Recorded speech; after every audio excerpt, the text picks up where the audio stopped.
वंदे मातरम। नमस्कार, जय श्री राम। छोटा मोटा कोई व्यक्ति अगर किसी बड़ी समस्या पर बोल दे तो बोलता ही रहता है, उसका सुनता कौन है। लेकिन जब कोई बड़ा व्यक्ति, कोई आइकॉनिक पर्सनैलिटी का व्यक्ति जब किसी बड़ी समस्या पर, बड़े विवेचन पर, बड़े नैरेटिव पर, बड़ी धारणा पर कोई बात रख देता है तो वो समाज पर एकदम असर करती है।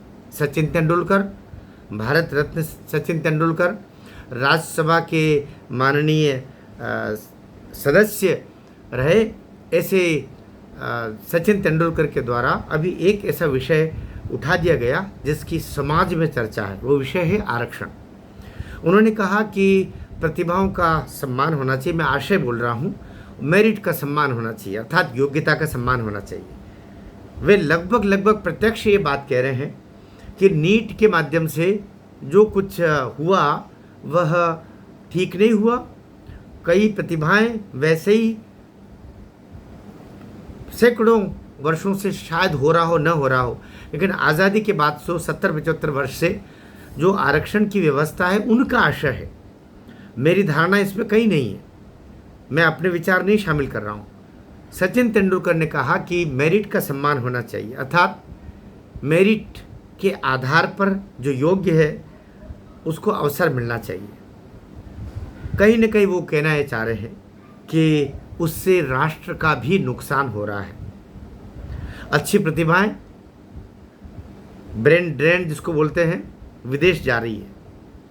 ऐसे में अपने देश की प्रतिभाओं का सम्मान नहीं होगा और हम आयातित प्रतिभाओं के भरोसे ही रहेंगे तो केवल हम निर्यातक देश बनेंगे।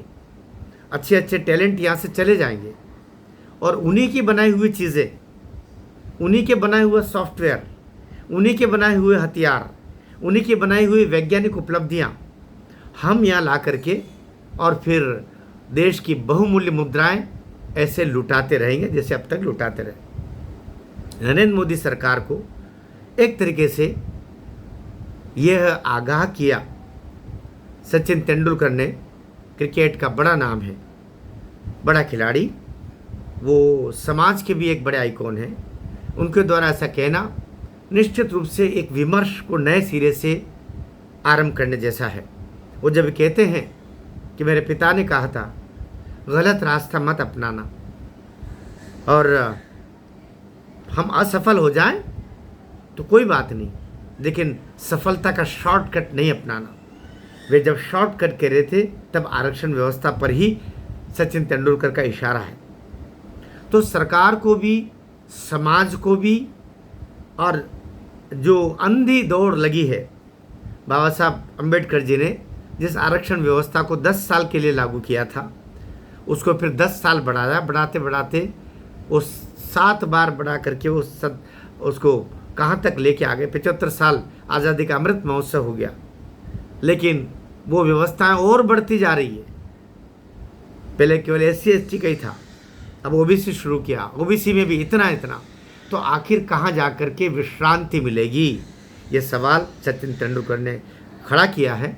मैं सोचता हूँ समाज का विमर्श एक सही दिशा तक जाएगा।